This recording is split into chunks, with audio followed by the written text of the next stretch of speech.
الحمد لله رب العالمين والعاقبة للمتقين والصلاة والسلام على رسوله سيد المرسلين رحمة للعالمين شفيع المذنبين سيد الأولين والآخرين سيدنا ومولانا محمد رسول رب العالمين وعلى آله وصحبه أجمعين.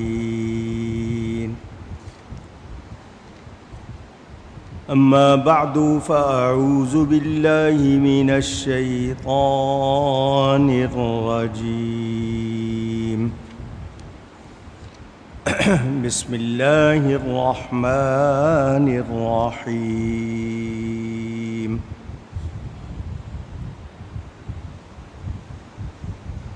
وأذن في الناس بالحج. صدق اللہ العلی العظیم. محبت کے ساتھ ایک مرتبہ دروشی پڑھ لیجئے. اللہم صلی علی سیدنا و مولانا محمد معدن الجود والکرم وآلہ وصحبہ وبارک وسلم. الصلاة والسلام عليك يا رسول الله. الصلاة والسلام عليك يا حبيب الله. الصلاة والسلام عليك يا رحمة للعالمين وعلى آلك وأصحابك يا شفيع المذنبين.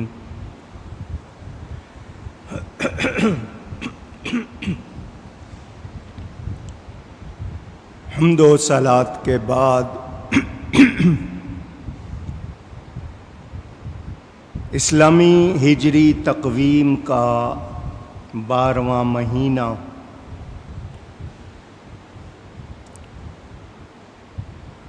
ذی الحجہ شروع ہوا ہے. اللہ تعالی تمام اہل ایمان کے لیے اس کو مبارک فرمائے اور اس کی برکات ہم سب کو عطا فرمائے.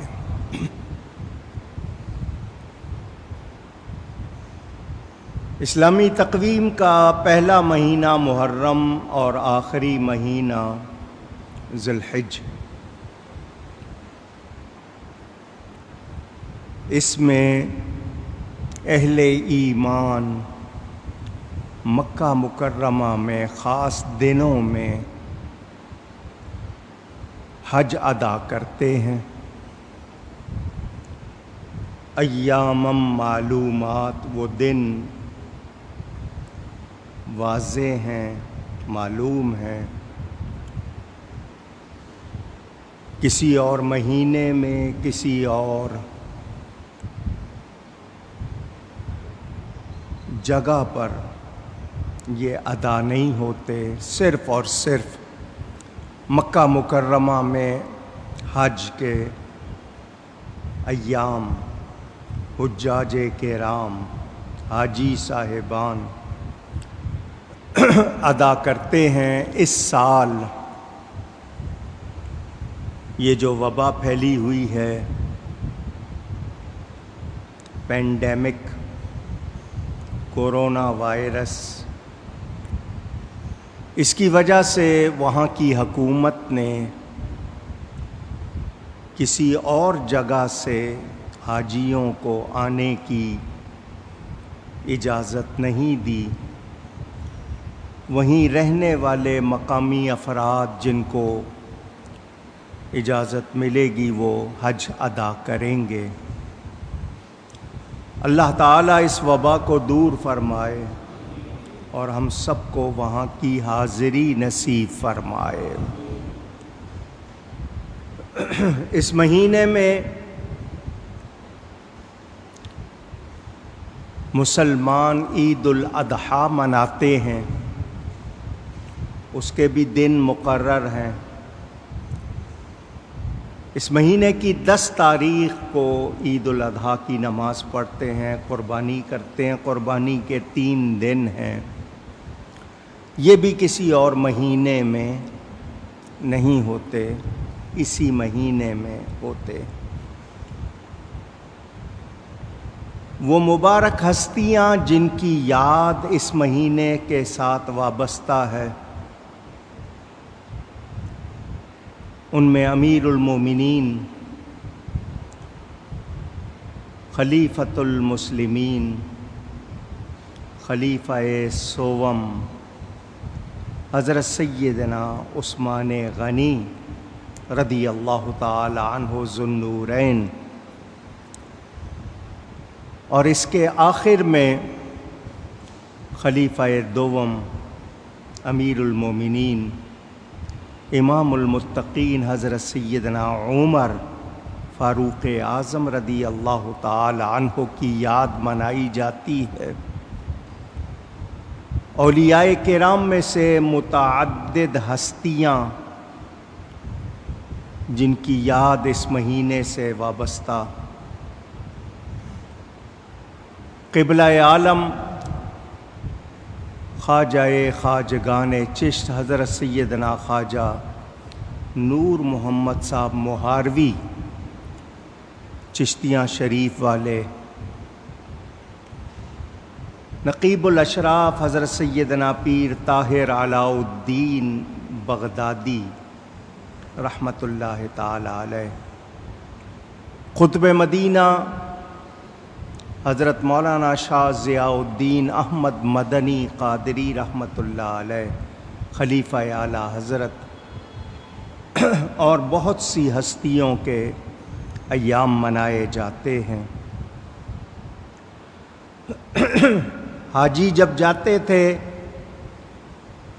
ایک سما ہوتا تھا، ایک منظر ہوتا تھا، لوگ بڑے شوق سے حج کے لیے سفر کرتے تھے۔ اب اس سال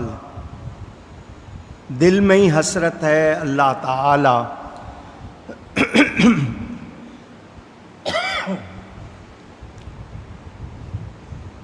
حرمین شریفین کی رونقیں بحال فرمائے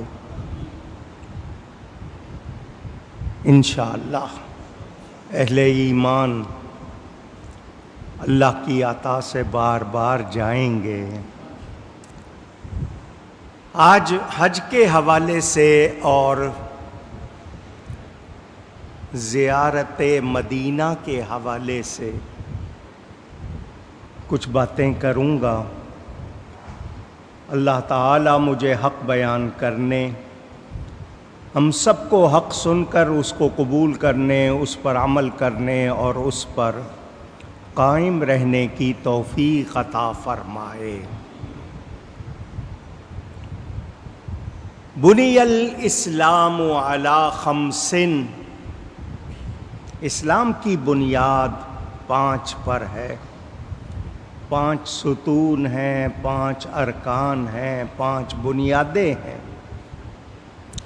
جس پر دین اسلام کی بلند و بالا عظیم الشان عمارت قائم ہے۔ پہلی گواہی اللہ تعالیٰ کی گواہی دینا، نبی پاک کی گواہی دینا، ایمان مفصل اور ایمان مجمل آپ پڑھتے ہیں، آمنت باللہ و ملائکتہ و کتبہ و رسلہ آگے تک۔ پہلا رکن، پہلی بنیاد، پہلا ستون گواہی ہے، ایمان جس کا مجموعہ۔ دوسرا رکن نماز، صلاۃ۔ تیسرا رکن زکوٰۃ۔ چوتھا رکن روزہ، صوم، اور پانچواں رکن حج۔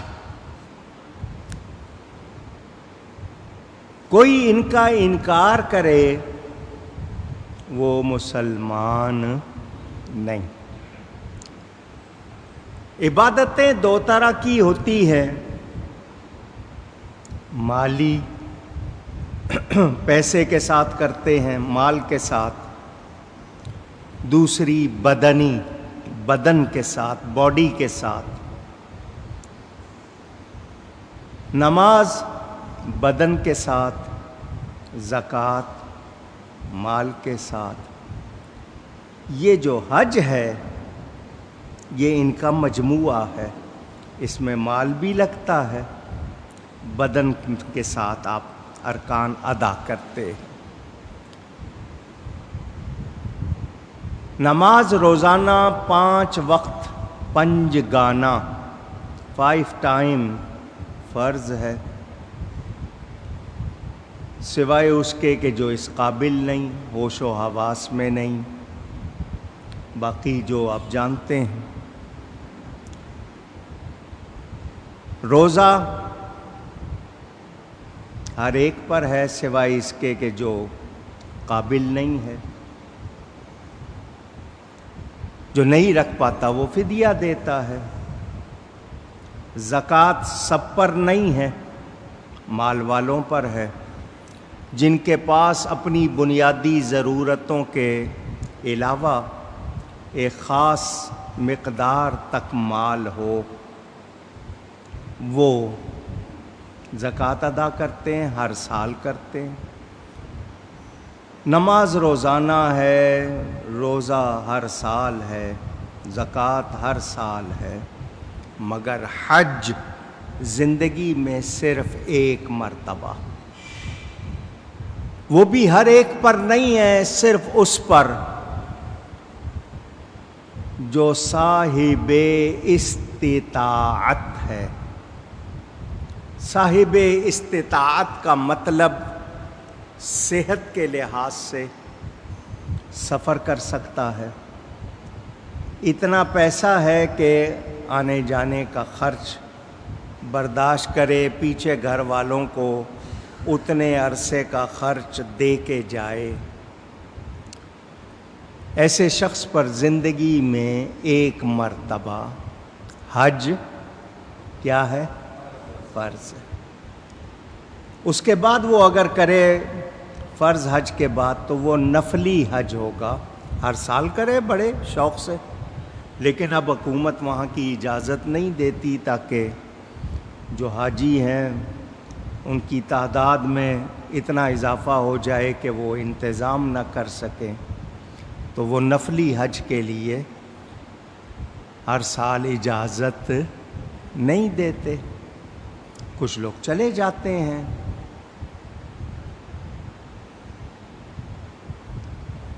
حج زندگی میں ایک مرتبہ فرض ہے۔ نماز پڑھنے والا نمازی نہیں کہلاتا، روزہ رکھنے والا صائم نہیں کہلاتا، زکوٰۃ دینے والا سخی نہیں کہلاتا، مگر حج کرنے والا حاجی ضرور کہلاتا ہے۔ حاجی کہیں، الحاج کہیں۔ کچھ لوگ کہتے ہیں 3 حج کریں تو الحاج ہوتا ہے، ایسی بات نہیں، ایک ہی حج پہ الحاج ہے۔ عربی میں الحاج، اردو میں آپ حاجی کہہ لیتے ہیں۔ عورت ہوگی تو حاجہ، کچھ لوگ حاجیانی کہہ لیتے ہیں، حجن کہہ لیتے ہیں، یہ اپنے بنائے ہوئے لفظ ہیں۔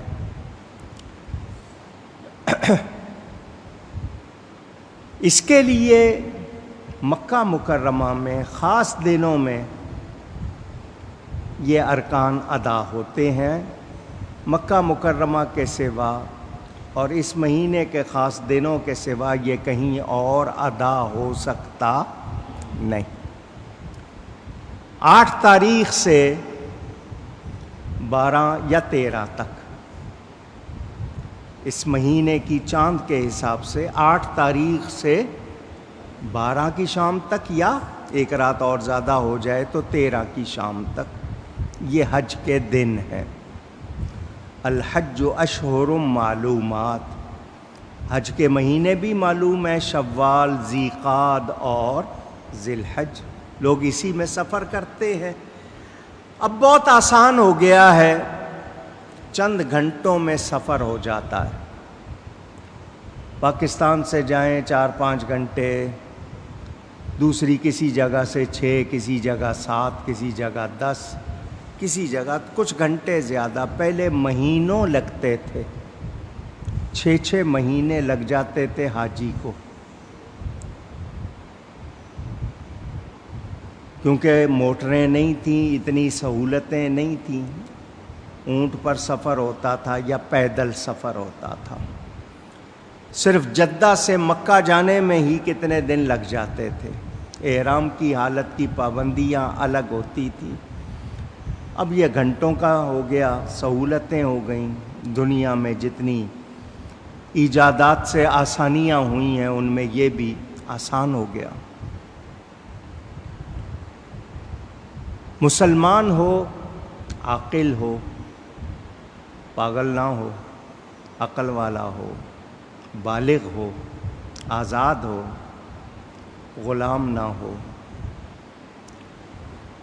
زندگی میں ایک مرتبہ حج فرض ہے ایمان والے پر۔ کوئی عقیدے خراب ہیں، چلا جائے وہ اور بات ہے، جانا اس کا، لیکن فرض کس پہ ہے؟ صحیح عقیدے والے مسلمان پر۔ ہمیں فرمایا گیا کہ حج کرنے میں جلدی کرو۔ کیا کرو؟ آواز آئے، آپ سے کہلواتا ہوں تاکہ یاد ہو جائے۔ زندگی کا کوئی بھروسہ نہیں۔ آپ اس قابل ہو گئے ہیں کہ حج آپ پر فرض ہو گیا ہے تو دیر نہ کریں۔ کچھ لوگ کہتے ہیں نہیں جی ابھی تو جوان ہیں، حج کرنے کے بعد پھر ہم پابند ہو جائیں گے۔ ان کا مطلب یہ کہ ابھی تو گناہ کر لیں کچھ، پھر جا کے بخشوا لیں گے۔ تو زندگی کا کیا پتہ ہے؟ ویسے آپ کے ہاں کہاوت ہے جلدی کا کام شیطان کا، لیکن جن کاموں میں جلدی کرنے کو کہا گیا ان میں سے ایک حج ہے۔ لڑکی بالغ ہو جائے، شادی کرنے میں دیر نہ کرو، نماز کا وقت ہو جائے ادا کرنے میں دیر نہ کرو، قرض ادا کرنے میں دیر نہ کرو۔ اسی طرح فرمایا حج کرنے میں دیر نہ کرو۔ ہمارے ہاں لوگ آخری عمر میں کہتے ہیں بوڑھے ہوں گے تو پھر جائیں گے، اس وقت طاقت ہی نہیں ہوتی جسم میں، اور حج کرنے میں بڑی محنت ہوتی ہے۔ اللہ توفیق دے، سب کو نصیب کرے۔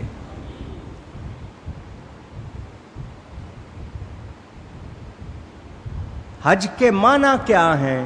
اپنے گھر سے جہاں آپ رہتے ہیں وہاں سے اللہ کے گھر کا ارادہ کرنا، مکہ مکرمہ میں بیت اللہ کا ارادہ کر کے نکلنا، اور وہاں جا کر خاص دنوں میں خاص ارکان ادا کرنا، اس کا نام کیا ہے؟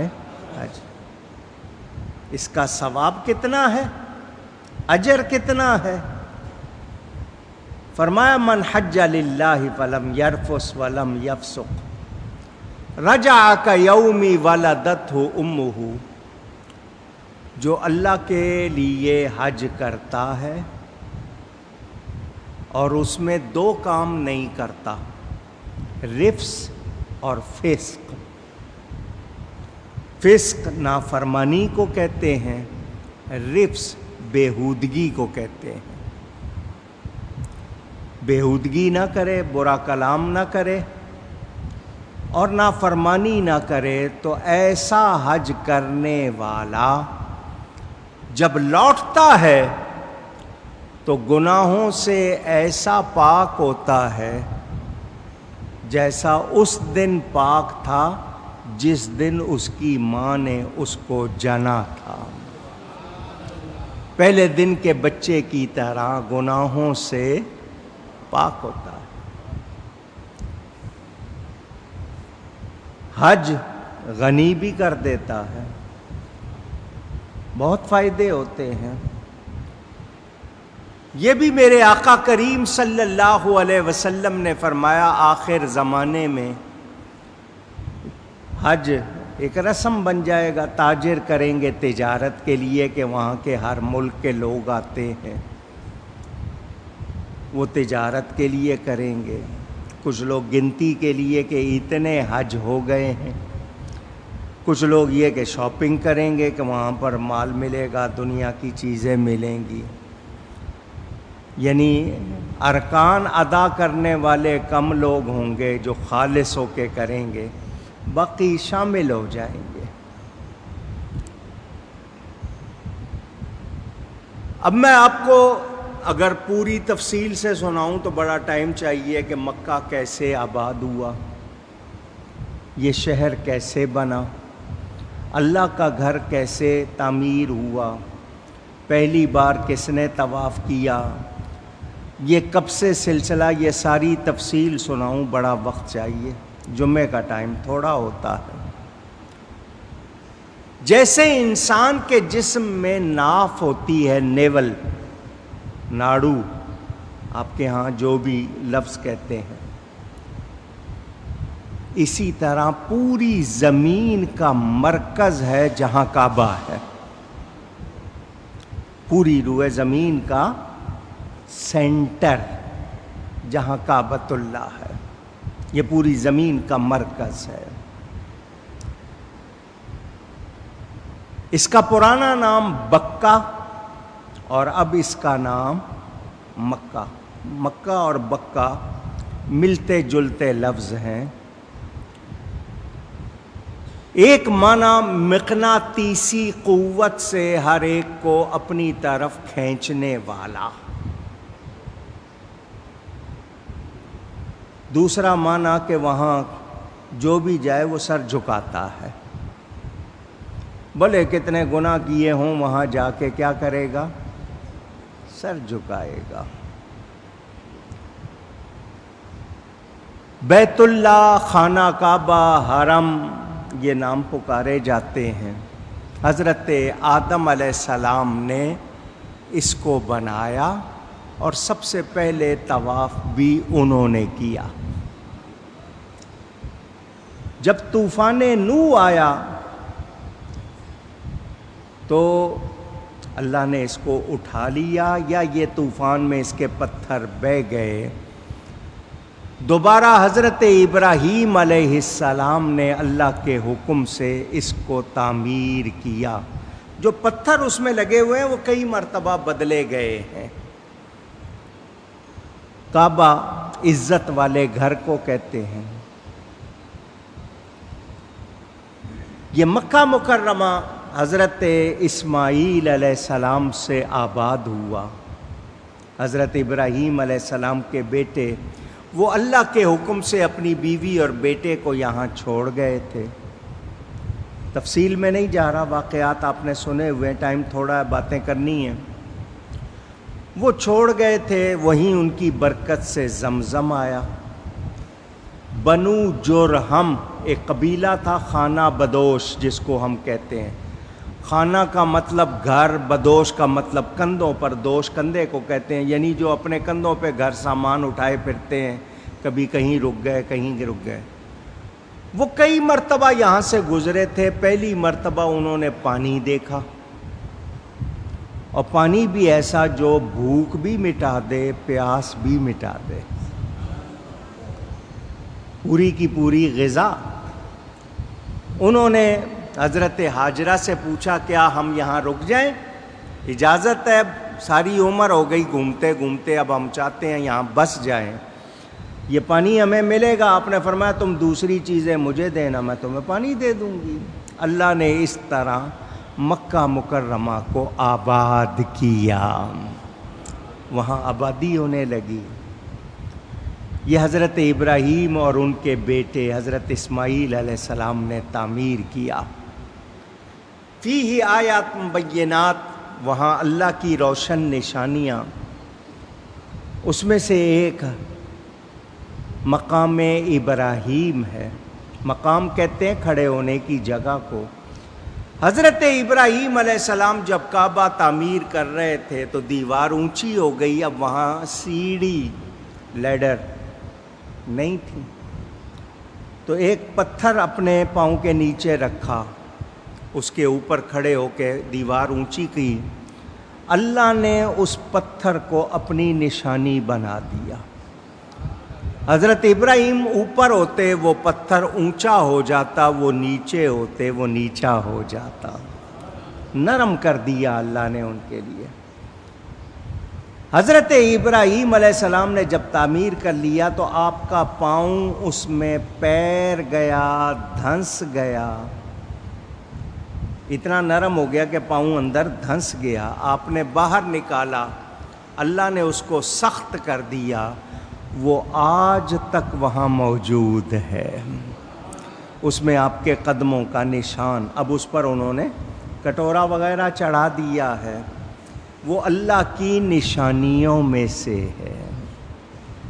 فرمایا واتخذوا من مقام ابراہیم مصلی، جہاں میرا خلیل کھڑا ہوا اس کے قدموں کا نشان ہے، اس جگہ کو جائے نماز بناؤ، مصلی بناؤ. سجدہ مجھی کو کرنا ہے، مگر ماتھا وہاں رکھنا ہے جہاں میرے پیارے کے قدم آئے ہیں. اللہ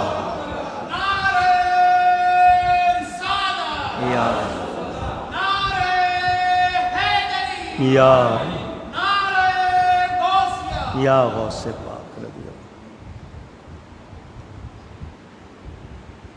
حجر اسود، حجر کہتے ہیں پتھر کو، اسود کہتے ہیں کالے کو، بلیک اسٹون. قبضۃ الید، یہ ہاتھ میں مٹھی میں آ جانے والا پتھر. ٹوٹ گیا، اب اس کے ٹکڑے لگے ہوئے. وہ جو چاندی کا کٹورا آپ کو نظر آتا ہے اس کے اندر پورا حجر اسود نہیں، چھوٹے چھوٹے ٹکڑے لگے ہیں. دھیان سے دیکھیں تو وہ جو چھوٹے چھوٹے ٹکڑے اس میں لگے ہوئے ہیں وہ حجر اسود ہے. یہ حضرت آدم علیہ السلام جنت سے لائے تھے یا جبریل نے لا کے دیا. وہ کعبے کی دیوار میں لگا ہوا ہے.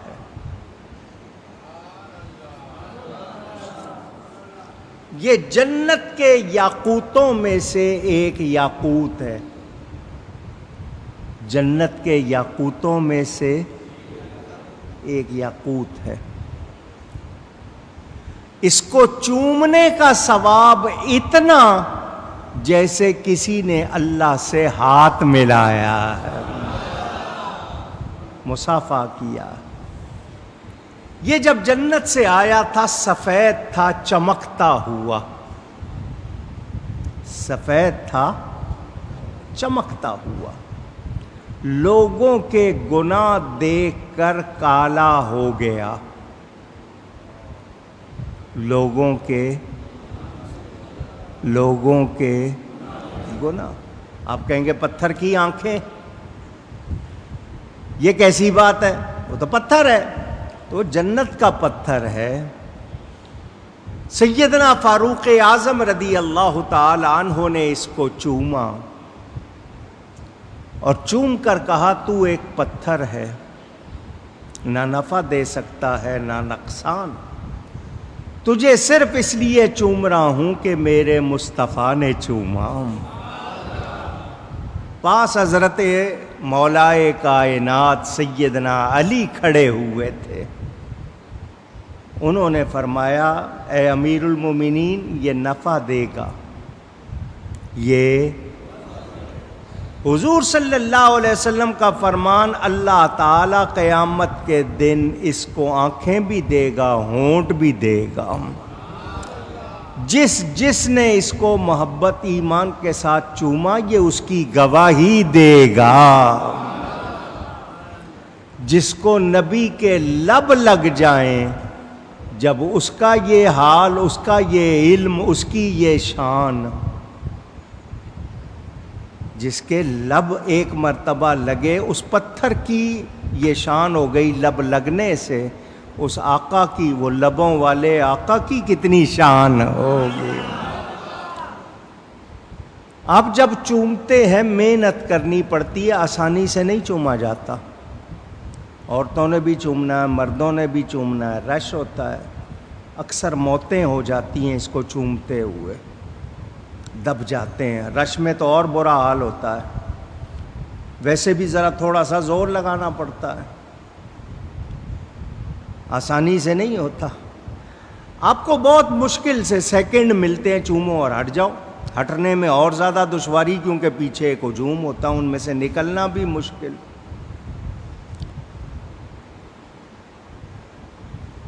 وہ آپ کو جانتا ہے، وہ پتھر آپ کو، آپ کے والد کو جانتا، آپ کا اصلی باپ کون ہے جانتا۔ ایمان آپ کے دل میں ہے، وہ آپ کی ایمانی حالت کو جانتا ہے، قیامت کے دن گواہی دے گا۔ اندازہ کریں جب جنت کے ایک پتھر کی یہ شان، جنت کے مالک میرے آقا کی کتنی شان ہے۔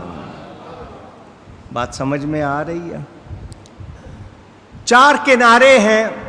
بیت اللہ جب تعمیر ہو رہا تھا، مکہ والوں نے دوبارہ بنایا، ان کے پاس یہ شرط تھی کہ اس میں وہ پیسہ لگانا ہے جو حق حلال کا ہو، محنت کر کے حق حلال کی کمائی، دوسرا پیسہ اس میں نہیں لگانا۔ پیسے پڑ گئے تھوڑے، عمارت پوری نہیں ہوئی تو حتیم جو کعبے کا اندرونی حصہ ہے اس پہ عمارت نہیں بن سکی، وہ چھت میں شامل نہیں ہو سکا۔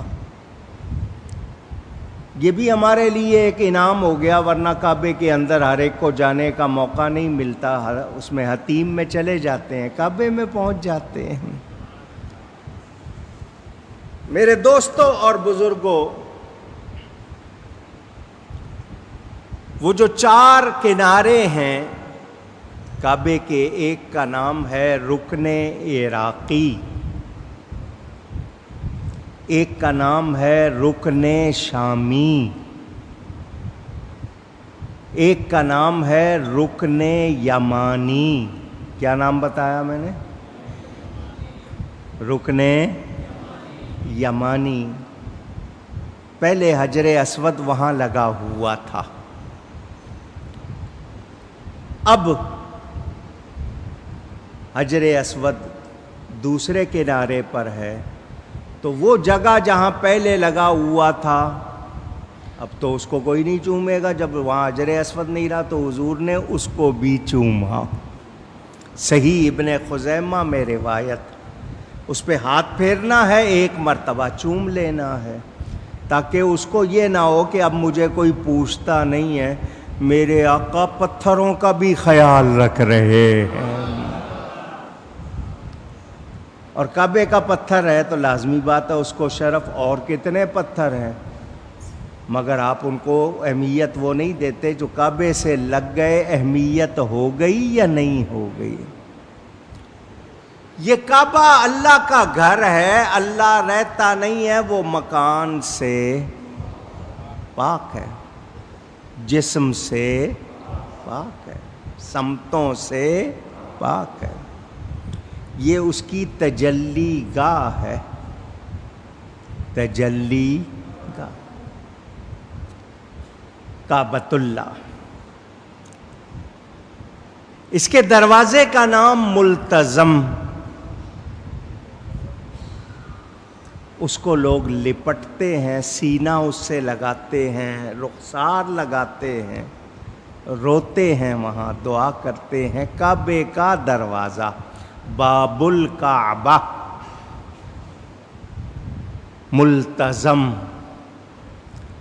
طریقہ کیا ہے؟ آپ نے 7 پھیرے لیے ہیں تو طواف کے بعد واجب الطواف 2 رکعت پڑھی ہے، پھر آپ آ کے اس کعبے کے دروازے کو لپٹ کے دعا کرتے ہیں۔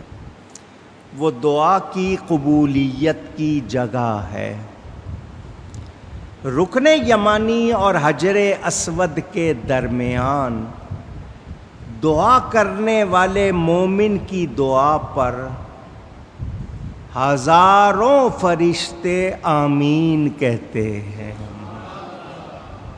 اتنے حصے کا نام ہے مستجاب۔ کیا نام ہے؟ میں نے آپ کو سمجھا دیا۔ جس پہ طواف کرتے ہیں وہ مطاف ہو گیا۔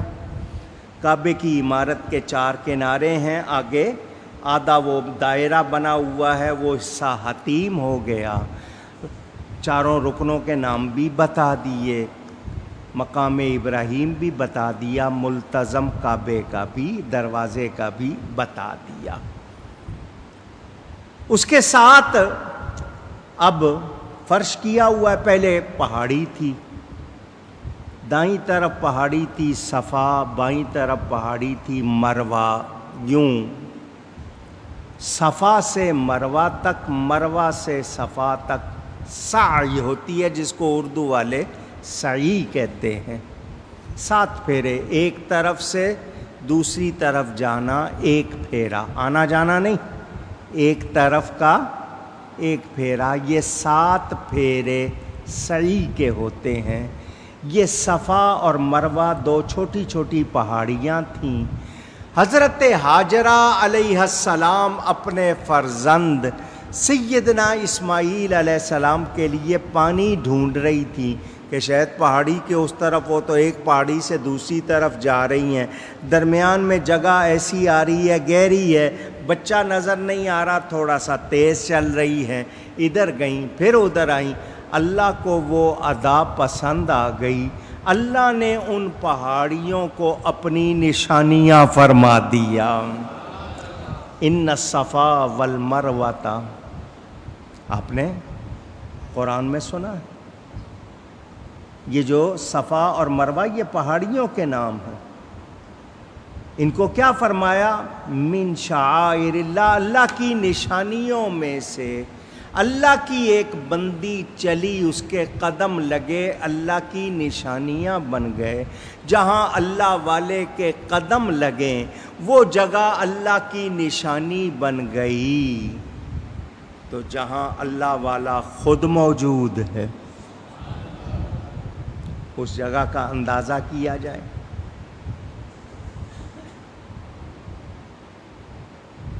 آپ نے یہ باتیں سن لیں، اب آپ کو میں نے مکہ کا تھوڑا سا بتا دیا، 3 جگہیں اور ہیں وہ بھی بتا دوں، پھر آپ کو حج کا سلسلہ بتاتا ہوں۔ شہر کے اندر سینٹر میں یہ مکہ ہے، اس کے ساتھ ہی صفا مروہ ہے۔ وہاں سے پیدل جائیں یا گاڑی پہ جائیں، کچھ فاصلے پر ایک میدان ہے جس کا نام مینا ہے۔ کیا نام ہے؟ عرب والے منا بھی کہتے ہیں، لیکن مینا۔ وہاں ایک مسجد ہے جس کا نام مسجد خیف، اس کے پڑوس میں ہی حضرت آدم علیہ السلام دفن ہے۔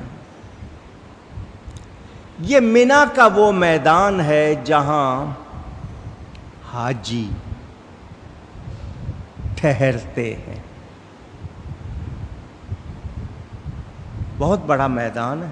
اب تو وہاں بہت ساری عمارتیں بن گئیں کیونکہ حج بھی اب ایڈوانس ہو گیا، ایک جیسا نہیں رہا، سارے حاجیوں کا ایک جیسا نہیں، زیادہ پیسے دو، زیادہ مزے سے رہو، ایئر کنڈیشن کمرے میں رہو، حج بھی VIP ہو گیا۔ حالانکہ ایک جیسا ہونا چاہیے تھا تاکہ سب کی تربیت ہوتی، کہ یہاں آ کر تو نہیں ایسا۔ بہرحال اس منا کے میدان میں ہی حضرت ابراہیم علیہ السلام نے اپنے فرزند حضرت اسماعیل علیہ السلام کی قربانی دی تھی۔ اسی میدان میں شیطان نے آ کر حضرت اسماعیل کو روکا تھا، جہاں جہاں روکا تھا وہاں پلر بن گئے، وہاں رمی کی جاتی ہے، کنکر مارے جاتے ہیں، کہتے ہیں نا شیطان کو کنکریاں مارنا۔ اسی میدان میں وہ 3 جگہیں ہیں، جمرۃ الاولیٰ، جمرۃ العقبیٰ، جمرۃ الوسطیٰ، یہ ہیں، تینوں پہ کنکریاں ماری جاتی ہیں۔ اردو والے بڑا شیطان، بیچ والا شیطان، چھوٹا شیطان نام رکھے ہوئے ہیں، جمرات کہتے ہیں ان کو۔ یہ مینا، اس سے آگے جائیں تو مشعر حرام ایک میدان ہے جس کو ہم لوگ مزدلفہ کہتے ہیں۔ یہ میدان ہے، وہاں پر حاجی ایک رات گزارتے ہیں کھلے آسمان کے نیچے، کوئی وہاں خیمے وغیرہ نہیں ہوتے، مینا میں خیمے لگے ہوتے ہیں۔ اس سے آگے ایک میدان ہے جس کا نام ہے عرفات۔ کیا نام ہے؟ عرفات۔ عرفات کے معنی پہچان کی جگہ۔ جس دن وہاں جمع ہوتے ہیں اس دن کا نام یوم عرفہ، پہچان کا دن۔ جس صورت میں یہ بیان آیا اس کا نام الاعراف ہو گیا۔ حج کا اہم رکن اس میدان عرفات میں، اس میں ایک پہاڑی ہے جس کا نام ہے جبل رحمت۔ جبل پہاڑی کو کہتے ہیں، رحمت اس کا نام ہے۔ اس پر ایک ستون بنا ہوا ہے سفید۔ یہ وہ جگہ ہے جہاں جنت سے آنے کے بعد حضرت آدم و حوا ملے تھے، ایک دوسرے کو پہچانا تھا، ملے تھے، اللہ سے معافی چاہی تھی، توبہ کی تھی، اللہ نے ان کی توبہ قبول فرمائی۔ حکم ہو گیا کہ آدم کی اولاد بھی اسی دن یہاں جمع ہو، باپ کی توبہ قبول ہوئی ہے، اولاد کی بھی قبول ہو جائے گی۔ یہ آپ نے جگہیں سن لی۔ اب آئیے آپ کو حج بتاتا ہوں، مختصر، کیونکہ تفصیل میں نہیں جا سکتا، وقت بہت لگ جائے گا۔ جگہیں آپ نے سن لی، یہ وہ جگہیں ہیں جہاں حج ہوتا ہے، اس کے سوا کہیں اور نہیں ہوتا۔ مثلاً ماں باپ کا دیدار، ماں باپ کی زیارت مقبول حج ہے۔ مرشد کا دیدار، سلطان باہو فرماتے ہیں مینو لکھاں کروڑاں حجاں ہوں۔ حج جو فریضہ ہے وہ کہیں اور نہیں، صرف مکہ مکرمہ میں جو جگہیں آپ کو بتائی ہیں صرف وہاں ادا ہوگا، باقی حج کا ثواب بہت سی چیزوں سے ملتا ہے۔ سمجھ آ گئی؟ یہ 9 تاریخ حج کا دن جو یوم عرفہ، یہ اگر جمعہ کے دن آ جائے اس کو لوگ حج اکبر کہتے ہیں۔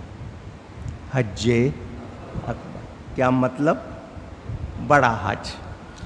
نبی کریم صلی اللہ علیہ وسلم نے حج کی فرضیت کے بعد جو حج فرمایا ایک مرتبہ، وہ یوم عرفہ جمعے کے دن آیا تھا، اور ویسے بھی حج اکبر کے الفاظ قرآن میں موجود ہیں۔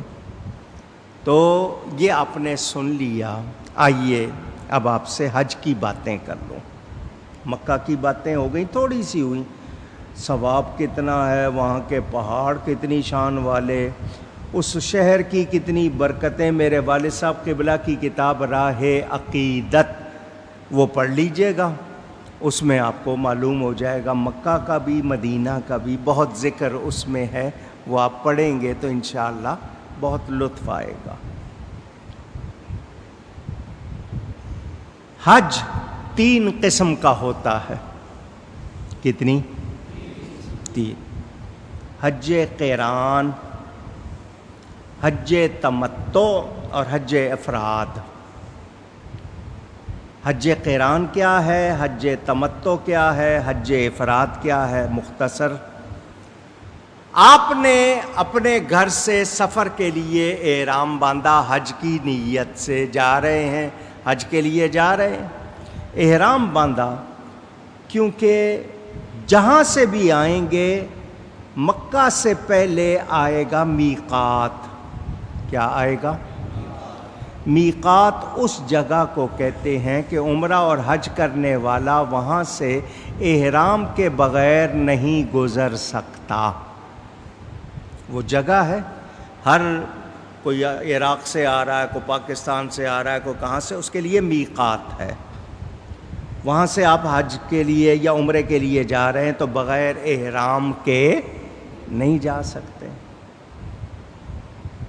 آپ اپنے گھر سے چلے ہیں، آپ نے احرام باندھا عمرے کی نیت سے کہ جاؤں گا، عمرہ کروں گا، احرام کھول دوں گا، جتنے دن رہوں گا روز احرام باندھ کے عمرہ کرتا رہوں گا، یا جب دل چاہے گا کرتا رہوں گا۔ صرف عمرے کی نیت سے احرام باندھا تو اس کا جا رہے ہیں حج کے لیے، لیکن پہلے جا کے عمرہ کرنا ہے آپ نے، تو اس احرام والے حج کو جو آپ نے عمرے کے لیے باندھا ہے کہ عمرہ کروں گا، پھر وہاں مکہ میں رہوں گا اور عمرے کرتا رہوں گا، جب حج کا موقع آئے گا حج کا احرام باندھ لوں گا، اس کو حج تمتع کہتے ہیں۔ کیا کہتے ہیں؟ تمتع کے معنی فائدہ اٹھانا۔ تو آپ فائدہ اٹھاتے ہیں، عمرہ کیا، احرام کھول دیا، پابندیوں سے نکل گئے، جب دل چاہا احرام پہن لیا، عمرہ کرتے رہے، جب حج کا موقع آیا حج کا احرام باندھ دیا۔ حج اور عمرے کا اکٹھا احرام باندھیں، مثلاً آپ جا رہے ہیں، آج چاند کی عید سمجھیں 2 تاریخ ہے، یا 3 تاریخ ہو جائے یا 4 تاریخ ہو جائے، آپ گئے، جاتے ہوئے آپ نے جو احرام باندھا کہ اسی میں ہی عمرہ کروں گا، اسی احرام میں حج کروں گا، یعنی جا کے عمرہ کر لوں گا، لیکن عمرہ کرنے کے بعد احرام کی پابندی میں رہوں گا حج تک۔ پھر کپڑے بدل سکتے ہیں لیکن احرام کی پابندی میں رہوں گا۔ چادریں بدلنے سے وہ نہیں ہوگا کہ احرام کینسل ہو جائے گا، میلی ہو گئی، آپ نے دھو لی، دوبارہ پہن لی۔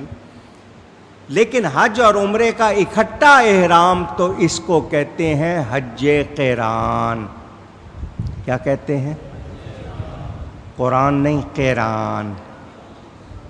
یہ سب سے افضل حج ہے کیونکہ اس میں آپ نے پابندی زیادہ قبول کی ہے، اپنے آپ کو زیادہ پابند رکھا ہے، تو اس میں ثواب بھی زیادہ ہے۔ وہاں کے رہنے والے یا قریب کے لوگ جو ہیں وہ آتے ہیں، عمرے کی طرح حج ہوتا ہے ان کا، قربانی اس میں نہیں ہوتی ہے، اس کا نام ہے حج افراد۔ وہ زیادہ تر مقامی لوگ کرتے ہیں، جو وہاں کے رہنے والے، دور سے جانے والے یا تو قران کرتے ہیں یا تمتع کرتے ہیں، ان دونوں میں قربانی ہوتی ہے۔ حج افراد میں قربانی نہیں ہوتی۔ یہ آپ نے سن لیا 3 قسم کا حج۔ حج کے معنی بھی بتا دیے آپ کو، یہ بھی بتا دیا کہ مکہ مکرمہ میں ہوگا، خاص دنوں میں ہوگا۔ اس کے دن ہیں 8 تاریخ ذی الحجہ کے مہینے کی، اونچی کہہ لیں، 8 تاریخ کو آپ نے ظہر سے پہلے، ظہر سے، زوال کے ٹائم سے پہلے مینا پہنچ جانا ہے۔ کہاں پہنچنا ہے؟ مینا۔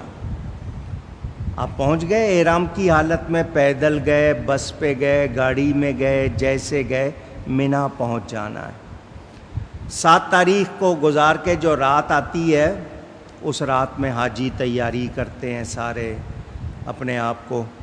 اب تو بہت رش ہونے لگ گیا، تو اسی رات میں لوگوں کو معلم جو ہوتے ہیں وہ لے جاتے ہیں، کیونکہ 20 25 30 لاکھ آدمی ایک ہی وقت میں جانا مشکل، تو وہ رات سے لے جانا شروع کر دیتے ہیں۔ اب مینا میں پہنچ گئے ظہر سے پہلے، تو 5 نمازیں آپ نے مینا میں ادا کرنی ہیں۔ کتنی؟ ظہر، عصر، مغرب، عشاء اور اگلی صبح فجر. کتنی ہو گئیں؟ 5. مینا میں آپ نے جتنا وقت گزارنا ہے وظیفے پڑھیں، نفل پڑھیں، آرام کریں، دعائیں کریں،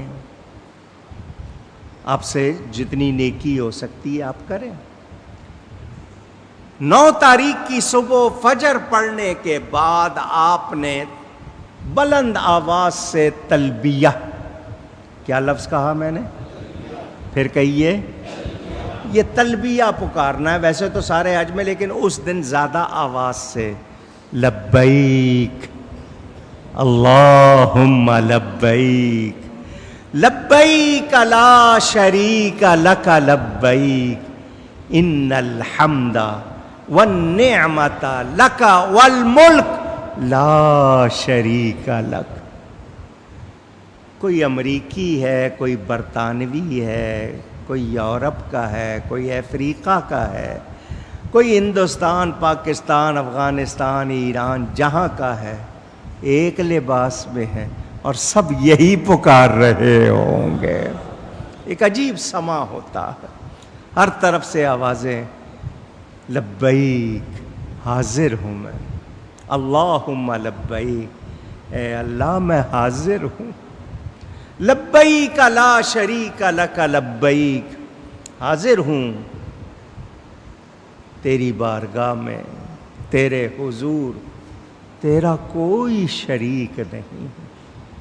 ان الحمد والنعمت، بے شک تمام تعریف، تمام نعمت تیرے لیے اور تیرے لیے ہی ملک ہے، لا شریک لک، تیرا کوئی شریک. محبت سے کہہ لو لبیک اللہم لبیک لبیک لا شریک لک لبیک ان الحمد والنعمت لک والملک لا شریک لک. آپ اس کو شاید سمجھ رہے ہیں کہ یہ تو حاجی، یہ جو ہم پڑھتے ہیں نا، کوئی مقبولیت کی گھڑی ہو تو حج عمرہ نصیب میں ہو جاتا ہے. آپ نے مینا سے چلنا ہے 9 تاریخ کی صبح، یہ پکارتے ہوئے جانا ہے عرفات. وہاں ایک مسجد بنی ہوئی ہے، مسجد نمیرہ. یہ آدھی عرفات میں ہے، آدھی عرفات سے باہر ہے. لوگ اس میں چلے جاتے ہیں، ایئر کنڈیشن ہے، چلو جائیں گے، بیٹھ جائیں گے، پھنس جاتے ہیں. شوق سے جاتے ہیں کہ مسجد ہے، آرام ملے گا، ایئر کنڈیشن ہے، پھنس جاتے ہیں. تقریباً 1.5-2 لاکھ بندہ اس مسجد میں آ جاتا ہے. جو جاتے ہیں کیوں پھنس جاتے ہیں؟ پیشاب آ گیا، نکلنا مشکل ہو جاتا ہے. اکثر لوگ شکایت کرتے ہیں کہ جی ناپاک ہو گئے، یہ ہو گیا، وہ ہو گیا. بہرحال اکثریت اپنے خیموں میں، وہاں خیمے لگے ہوئے ہیں. یہ حج کا رکن اعظم، حج کا، یہ عرفات کے میدان میں 9 تاریخ کو نہیں گئے تو حج نہیں ہوتا. حج میں 2 چیزیں لازمی ہیں، کعبے کا طواف اور عرفات کے میدان میں 9 تاریخ کو ٹھہرنا. آپ پہنچ گئے ہیں میدان میں، زیادہ ٹائم نہیں بھی ملا، پہنچ گئے ہیں، حج ہو جائے گا. نہیں پہنچے تو حج نہیں ہوگا. یہ رکن اعظم. وہاں نبی کریم صلی اللہ علیہ وسلم نے خطبہ ارشاد فرمایا تھا مینا میں، عرفات میں. وہ سارے خطبے جمع کر کے خطبہ حجۃ الوداع، جس کو ہیومن چارٹر بھی کہتے ہیں، ایسا خطبہ تاریخ میں کہیں اور ملتا نہیں. پڑھو اس کو اور اس پر عمل کرو. حضور صلی اللہ علیہ وسلم 1.25 لاکھ سے زیادہ صحابہ تھے آپ کے ساتھ. کوئی مائک نہیں تھا، کوئی اسپیکر نہیں تھا. میرے آقا اونٹنی پر بیٹھے خطاب فرما رہے تھے، ہر آدمی یوں سن رہا تھا جیسے حضور اس کے کان میں بول رہے. سب ساتھ تھے کہ حضور کے ساتھ حج کریں گے، سیکھیں گے بھی اور حضور کے ساتھ حج کتنی بڑی بات ہے. یہ میدان عرفات میں پورا دن گزارنا ہے آپ نے. تھکے ہوئے ہیں تو کچھ دیر آرام کر لیں.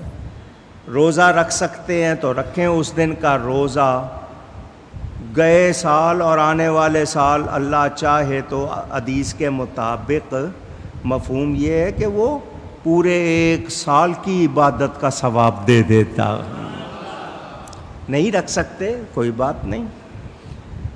وہاں آپ نے توبہ بھی کرنی ہے اور زیادہ وقت دعاؤں میں گزارنا. زیادہ وقت دعاؤں میں گزارنا ہے. وہ دعا کی جگہ اس دن اللہ فرشتوں سے فرماتا ہے دیکھو میرے بندے اپنے سلے ہوئے عمدہ لباس چھوڑ کر بے سلا لباس پہن کر آئے ہوئے ہیں, مجھے یاد کر رہے ہیں, پکار رہے ہیں. اللہ تعالی فخر فرماتا ہے اور فرماتا ہے فرشتوں گواہ رہنا میں نے ان سب کو بخش دیا ہے. یہ بڑا عظیم اجتماع جو یوم عرفہ میں ہوتا ہے. میرے دوستوں اور بزرگوں, احرام 2 چادریں ہیں مرد کے لیے بغیر سلی ہوئی. موسم اگر گرم ہے تو گرم چادر استعمال کر سکتے ہیں. اگر تولیے کی یا لٹھے کی چادر آپ نے پہنی اس کے اوپر کمبل ڈالنا چاہیں ڈال سکتے. چہرہ نہیں آپ نے چھپانا, چہرے پہ کپڑا نہیں لگانا. عورت کا احرام صرف اس نے اپنے بال جتنے ہیں وہ چھپانے ہیں.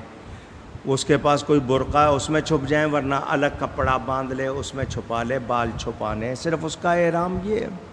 سارے جمع ہوں گے عرفات کے میدان میں, دعائیں کر رہے ہیں, رو رہے ہیں, گڑ گڑا رہے ہیں.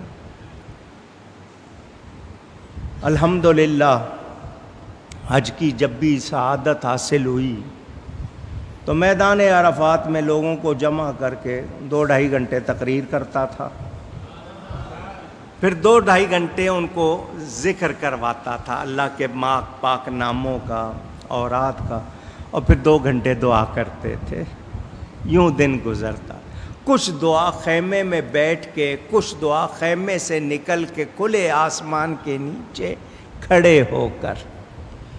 وہ اس وقت دعا میں کنجوسی نہ کرو, سب کے لیے دعا کرو, بار بار کرو دعا, رو گڑ گڑاؤ.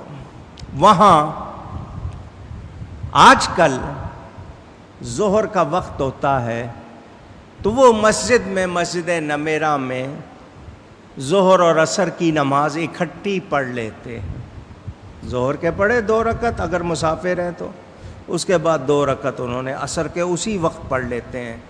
یہ طریقہ درست نہیں.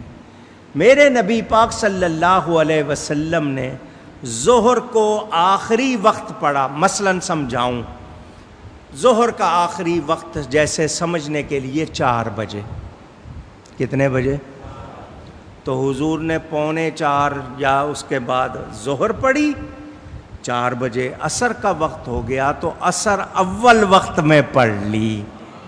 یعنی ظہر کو ظہر کے وقت میں پڑھا, عصر کو یہ لوگ ملا دیتے ہیں. بہرحال وہ صرف وہی ملاتے ہیں. خیموں میں لوگ اپنی اسی سہولت سے پڑھتے ہیں, کوئی جماعت کرا لیتے ہیں, کوئی اپنی الگ الگ پڑھتے ہیں.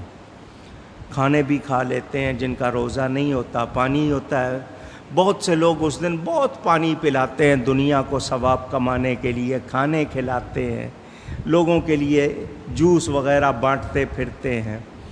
زیادہ تر لوگ رو رہے ہوتے ہیں, دعائیں کر رہے ہوتے ہیں. وہاں مغرب ہو جائے گی, یعنی سورج غروب. ادھر سورج غروب ہوا, سارے ایک دوسرے کو مبارکباد, حج مبارک, حج مبارک, کیونکہ حج کا رکن اعظم ہو گیا. حج کی مبارکباد دے رہے ہوتے ہیں. نماز کوئی نہیں پڑھ رہا ہوتا مغرب کی, اور تازہ تازہ حج کیا ہے. قرآن کہتا ہے ان الصلاۃ کانت علی المؤمنین کتابا موقوتا, بے شک نماز مومنوں پر فرض کی گئی ہے وقت مقررہ میں، مغرب کا وقت سورج غروب ہو جانا، سورج غروب ہو گیا ہے، مبارکباد دے رہے ہو، گلے مل رہے ہو، خوشیاں منا رہے ہو، نماز کیوں نہیں پڑھ رہے؟ بڑے سے بڑے مولانا صاحب، بڑے سے بڑے علامہ صاحب، بڑے سے بڑے پیر صاحب، سب کو دیکھو کوئی نماز وہاں مغرب کی نہیں پڑھتا۔ جو بسوں میں ہیں وہ بسوں میں بیٹھ جائیں گے، گاڑیوں میں بیٹھ جائیں گے، جو پیدل ہیں چلیں گے، کہاں جانا ہے؟ مزدلفہ، واپس مشعر حرام، وہاں پہنچنا ہے۔ آپ کو پہنچنے میں 15 منٹ لگے، یا آپ کو 1.5 گھنٹہ لگے، یا آپ کو 6 گھنٹے لگے، جب آپ مزدلفہ پہنچیں گے تو آپ وہاں پہنچ کر مغرب کی نماز ادا پڑھیں گے، قضا نہیں پڑھیں گے۔ رات کے 2 بجے پہنچے ہیں، ادا پڑھ رہے ہیں، پہلے مغرب کے فرض، پھر آپ نے عشاء کے فرض، پھر مغرب کی سنتیں، پھر عشاء کی سنتیں۔ اور کوئی کہے مغرب کا وقت وہاں ہو گیا تھا، یہ 4 گھنٹے بعد یہاں آ کے پڑھ رہے ہو، ایسا کیوں کر رہے ہو؟ تو جواب ایک ہی ہے، نبی نے ایسا کیا ہے۔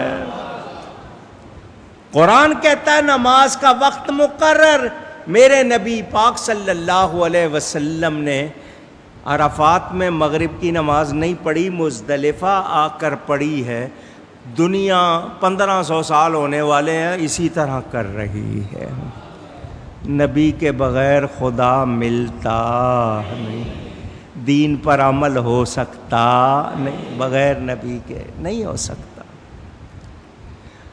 یہ رات بڑی اہم رات ہے۔ آپ کے ہاں عید کی رات ہوتی ہے، صبح 10 تاریخ ہے، دوسرے جگہوں پر حاجیوں کے لیے عید نہیں ہوتی ہے، ان پر عید کی نماز نہیں ہے، ان کی یہ رات بڑی خاص ہے، بڑی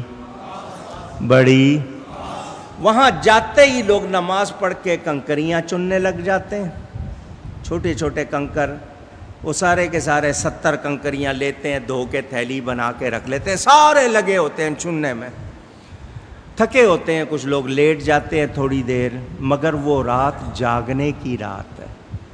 تھوڑی دیر اگر 1.5 گھنٹہ لیٹے ہو کوئی حرج نہیں، مگر وہ جاگنے کی رات ہے۔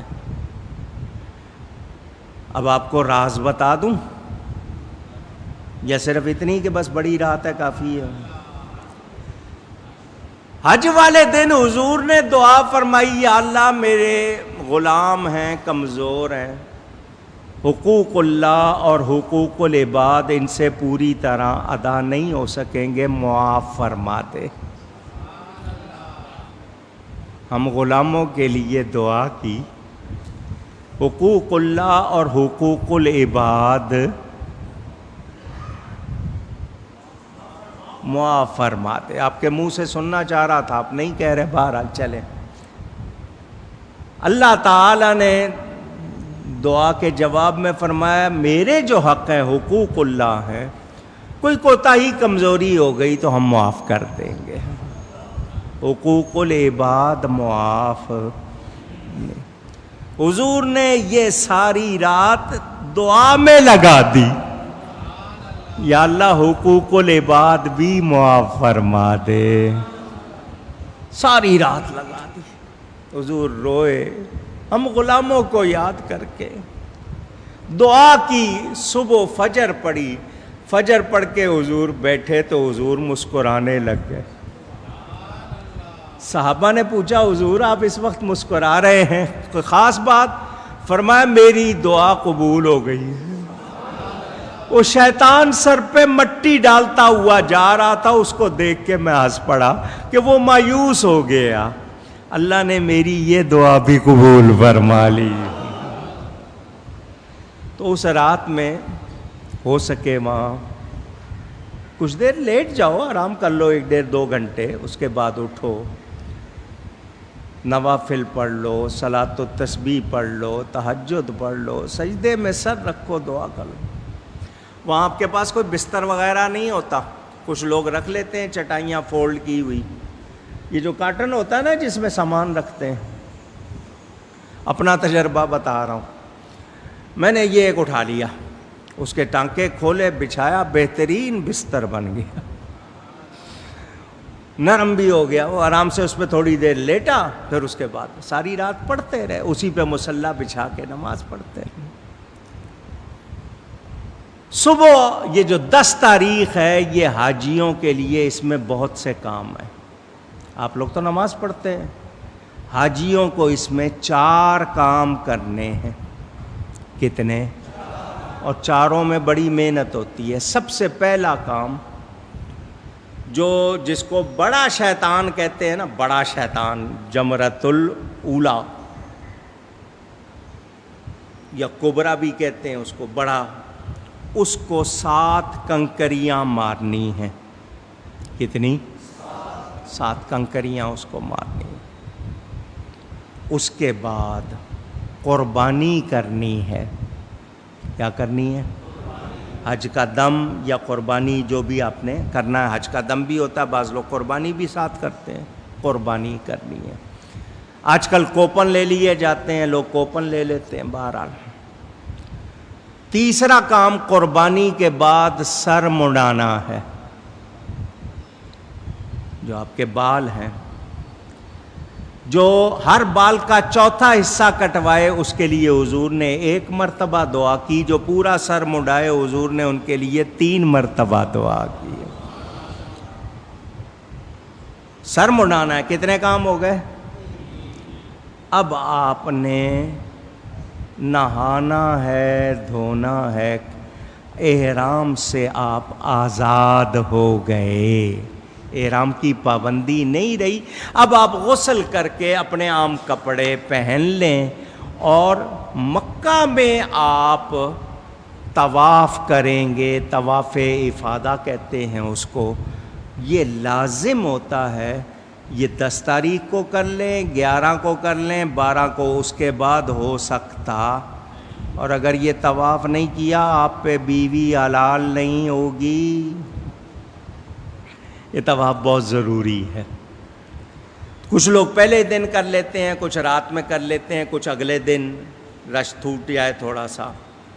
یہ طواف کیا اور اس کے ساتھ آپ نے صفا مروہ کی سعی کی، 7 پھیرے۔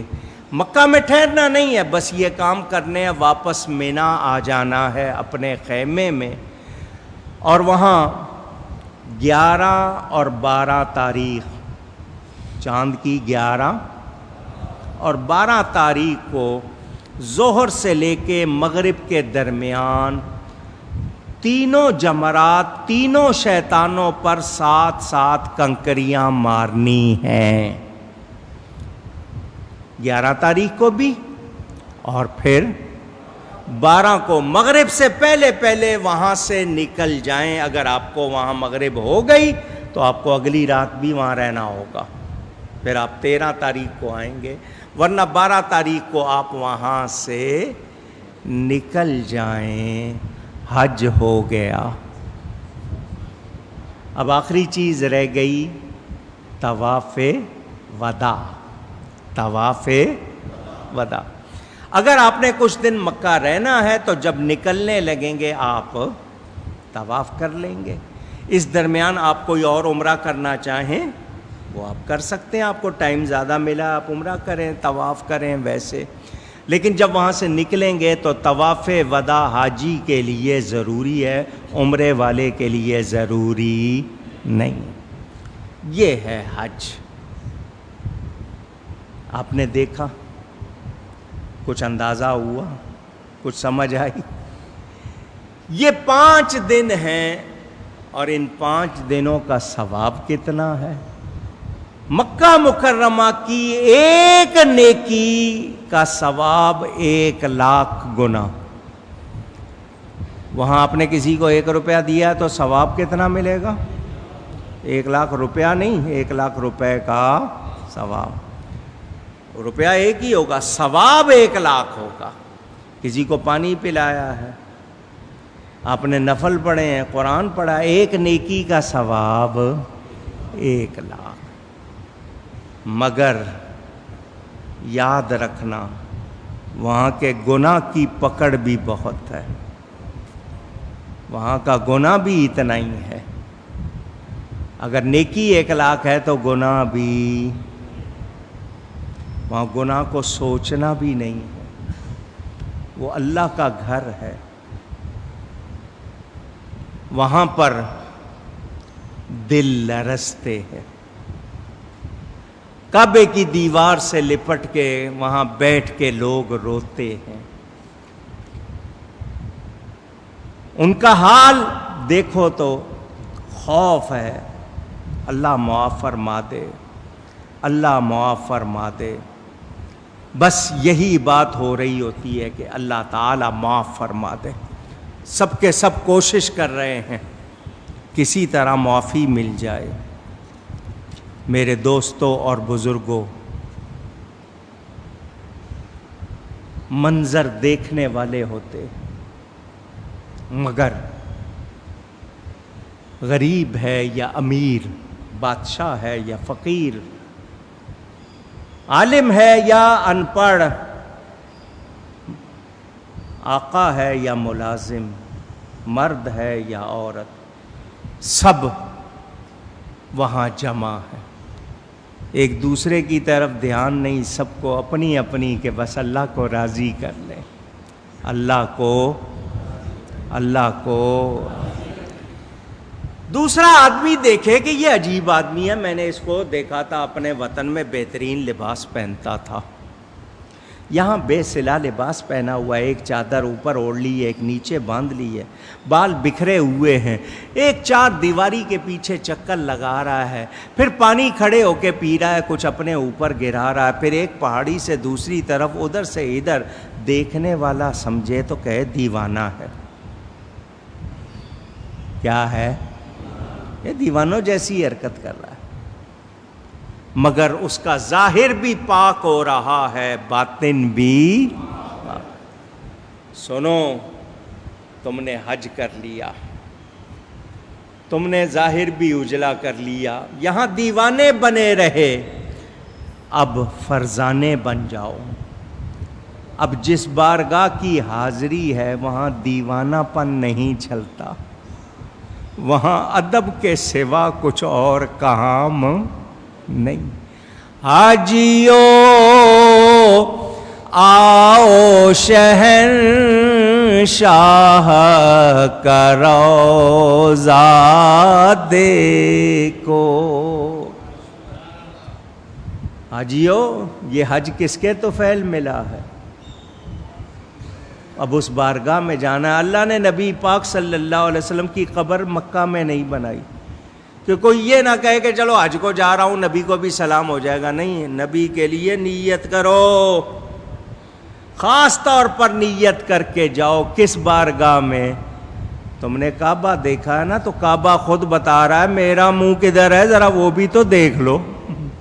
میزاب رحمت، کعبے کی چھت پر جو پانی جمع ہوتا ہے وہ پرنالا لگا ہوا ہے، بارش کا پانی اس سے نیچے گرتا ہے، اس کا نام ہے میزاب رحمت۔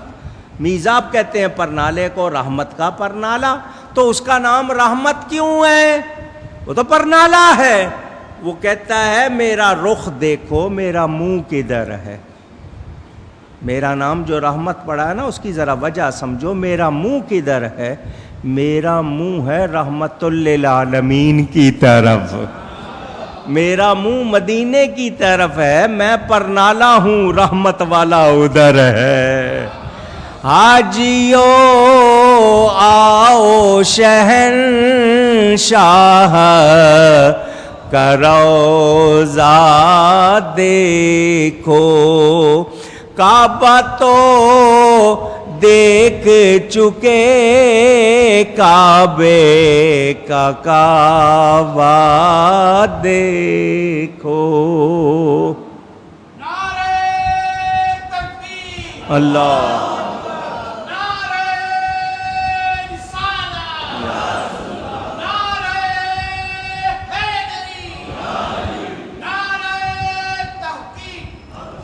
آب زمزم تو پیا، خوب بجھائیں پیاسے، آؤ موجود شہ کوثر کا بھی دریا دیکھو. اور شعر اگر سمجھ آ جائے تو بہت اچھا ہے. وامتیوں کا جگر خوف سے پانی پایا, یہاں سیاہ کاروں کا دامن پہ مچلنا دیکھو.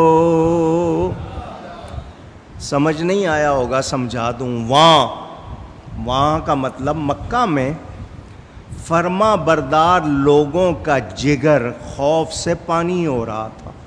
کہتے ہیں نا پتا پانی ہو گیا, اتنا ڈر لگا. تو وہاں اتنا ڈر فرما بردار نیک لوگوں کو کہ ان کے جگر پانی ہو رہے تھے. اور یہاں مدینے میں گناہگار نبی کے پاس آ کے مچل رہے ہیں, دامن میں مچل رہے ہیں, کیونکہ رحمت للعالمین آقا. اچھا, اب یہاں جو بات کر رہا ہوں یہ ذوق کی بات ہے. کچھ لوگ پہلے مدینہ جاتے ہیں اور وہاں سے احرام باندھ کر مکہ آتے, اور کچھ لوگ پہلے مکہ جاتے ہیں حج عمرہ کر کے پھر یہ ذوق کی بات ہے, سنا رہا ہوں. دونوں طرح ٹھیک ہے, کوئی کسی کے بارے میں کوئی شکایت. جو پہلے مکہ جاتے ہیں وہ اس لیے کہ بارگاہ نبی میں جانا ہے, پہلے طواف کر کے عمرہ حج کر کے گناہ معاف کروا لیں, پھر حضور کی بارگاہ میں جائیں گے پاک صاف ہو کر. کیونکہ آپ وہاں دیوانے بنے رہے, اب آپ اجلا لباس خوشبو لگا رہے, ادب سے آ رہے, دیوانگی نہیں چلے گی, ادب. تو پاک صاف ہو گئے ہو, اب مدینہ آ رہے ہیں. جو پہلے مدینہ جاتے ہیں وہ یہ کہ اللہ کی بارگاہ میں جانا ہے, اللہ سے معافی لینی ہے, پہلے نبی سے رحمت لے لیں, پھر اللہ کی بارگاہ میں سفارش کروا لیں تاکہ بیڑا پار ہو جائے. یہ محبت کی باتیں ہیں, دونوں طرح لوگ کرتے ہیں. خوب آنکھوں سے لگایا ہے غلاف کعبہ, قصر محبوب کے پردے کا بھی جلوہ دیکھو. کہاں جا رہے ہو؟ یہ بارگاہ مصطفیٰ ہے, یہ کوئی معمولی جگہ. اللہ جسم جسمانیات سے پاک ہے, مکان مکانیات سے پاک ہے, زمان زمانیات سے پاک ہے, سمتوں جہتوں سے پاک ہے, ضرورتوں حاجتوں سے پاک ہے. مکہ گئے, اللہ کی بارگاہ میں اللہ کے گھر کا طواف کیا, ارکان ادا کیے. دعویٰ کر سکتے ہو؟ دعویٰ کر سکتے ہو قبول ہے؟ پوچھ رہا ہوں. نہیں, ڈر ڈر کے, یا اللہ تیری مہربانی, تو نے بلایا ہے, کرم فرما دے. امید ہے کہ وہ رحمان ہے, رحیم ہے, قبول فرما لے. مدینے والے کی بارگاہ میں سے تو کوئی خالی آتا نہیں.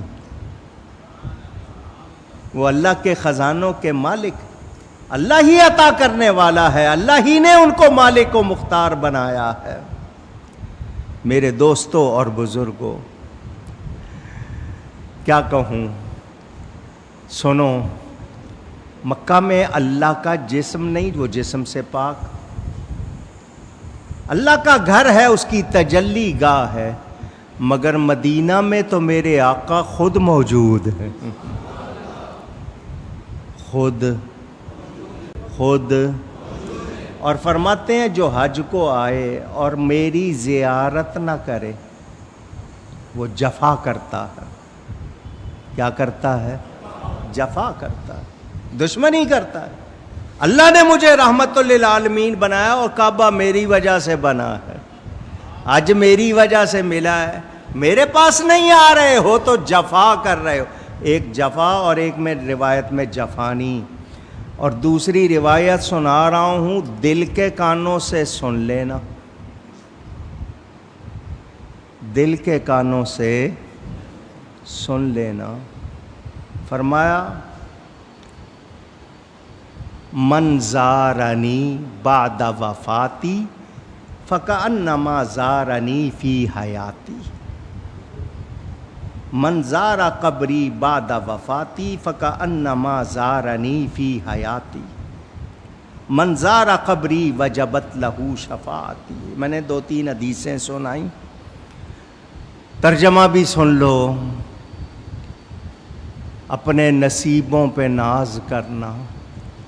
فرمایا جس نے میری وفات کے بعد میرے روضے کی زیارت کی، میرے روضے کی، میرے روضے کی زیارت کا لفظ بار بار کہلوا رہا ہوں، سمجھو، جس نے میری وفات کے بعد میرے روضے کی، اس نے کیا کیا؟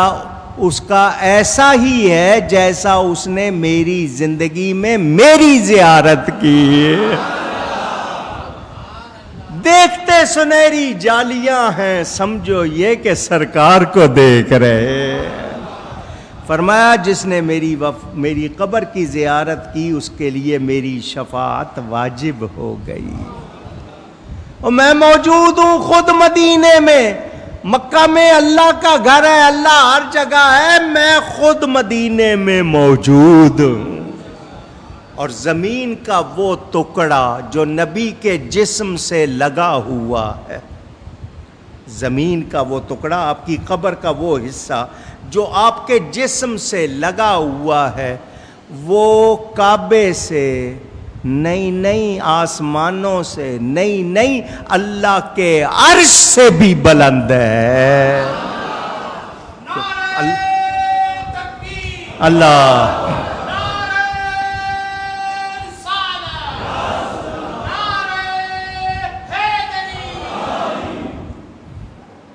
سمجھ آ رہی ہے بات؟ دھو چکا ظلمت دل بوسائے سنگے اسود، خاک بوسی مدینہ کا بھی رتبہ دیکھو۔ حجر اسود کو چوم کے تم نے دل کی سیاہی دھو لی، اور مدینے کی خاک آ کے چومو، پھر اس کا رتبہ بھی دیکھو۔ میرے دوستوں اور بزرگوں، نبی کریم صلی اللہ علیہ وسلم اپنے جسم اقدس کے ساتھ مدینہ میں موجود ہے، مدینہ میں زندہ ہیں، دیکھ رہے ہیں، نواز رہے ہیں، لٹا رہے ہیں۔ مکہ مکرمہ میں ہر لمحے 120 رحمتیں نازل ہوتی ہیں۔ کتنی؟ 60 ان کو ملتی ہیں جو طواف کرتے ہیں۔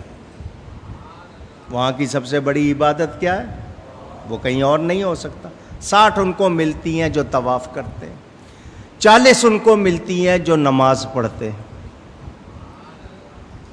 اور 20 ان کو ملتی ہیں جو صرف محبت سے کعبے کو دیکھتے رہتے۔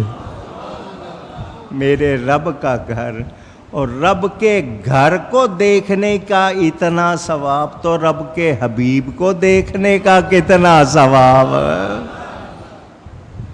سمجھ آ رہی ہے بات؟ مدینہ منورہ جانا ہے، مدینے کا ذکر انشاءاللہ، باقی جو رہ گیا وہ آئندہ جمعے، اور ساتھ میں قربانی کا ذکر بھی باقی ہے۔ تو ایک جمعہ اور مل گیا عید سے پہلے، انشاءاللہ ذکر مدینہ کریں گے اور قربانی کا ذکر کریں گے. بس 2 باتیں 2 شعر پڑھ لوں اور اس کے بعد پھر آپ سے گفتگو. میرے نبی نہ ہوتے تو کیا مکہ ہوتا، کعبہ ہوتا، حضرت ابراہیم ہوتے، حج ہوتا. اعلیٰ حضرت بریلی سے چلے ممبئی آئے، کیونکہ ممبئی سے اس زمانے میں بحری جہاز جاتا تھا. لوگوں نے پوچھا کدھر جا رہے ہیں؟ تو فرماتے ہیں کعبے کا نام تک نہ لیا، طیبہ ہی کہا. کعبے کا نام نہیں لیا، طیبہ. کعبے کا نام تک نہ لیا، طیبہ ہی کہا. پوچھا تھا ہم سے جس نے کہ نہضت کدھر کی ہے. جب لوگوں نے پوچھا کدھر جا رہے ہیں تو ہم نے کعبے کا نام نہیں لیا، طیبہ کہا. اب چونکہ عالم ہے، طیبہ کیوں کہا دلیل پیش کرتے ہیں. ہوتے کہاں خلیل و بنا، کعبہ و منا، لولاک والے صاحبی سب تیرے گھر کی ہے. خلیل حضرت ابراہیم علیہ السلام، بنا ان کے بیٹے حضرت اسماعیل علیہ السلام. ہوتے کہاں خلیل و بنا. اگر حضور نہ ہوتے تو نہ حضرت ابراہیم ہوتے، نہ ان کے بیٹے حضرت اسماعیل ہوتے، نہ کعبہ ہوتا، نہ مینا ہوتا. اللہ خود فرما رہا ہے لولا کلمہ، محبوب اگر تم نہ ہوتے، آپ کو نہ بناتا، میں اپنا رب ہونا بھی ظاہر نہ کرتا. تو لولاک والے صاحبی سب تیرے گھر کی ہے. اب انہوں نے بتا دیا کہ میں نے طیبہ کیوں کہا، یہ بھی بتا دیا. اب طیبہ کہنے کا فائدہ کیا ہوا، طیبہ جانے کا فائدہ کیا؟ ان کے طفیل حج بھی خدا نے کرا دیے، ورنہ اصل مراد حاضری اس پاک در کی ہے. مدینے کا کہا، مدینے گئے، فائدہ یہ ہوا کہ ان کی برکت سے اللہ نے حج بھی کرا دیے، ورنہ ہماری اصل مراد کیا تھی؟ حضور کی بارگاہ کی حاضری تھی. کچھ لوگ کہتے ہیں مدینے جاؤ، نبی کی نیت نہ کرو، یہ ساری باتیں انشاءاللہ آئندہ جمعے. حج کا تھا موسم، حج کی باتیں، اس لیے حج کا ذکر کیا. اللہ تعالی قبول فرمائے. گفتگو میں کہیں کوئی غلطی ہوئی ہو، اللہ کی بارگاہ میں توبہ کرتا ہوں. وآخر دعوانا ان الحمد للہ رب العالمین.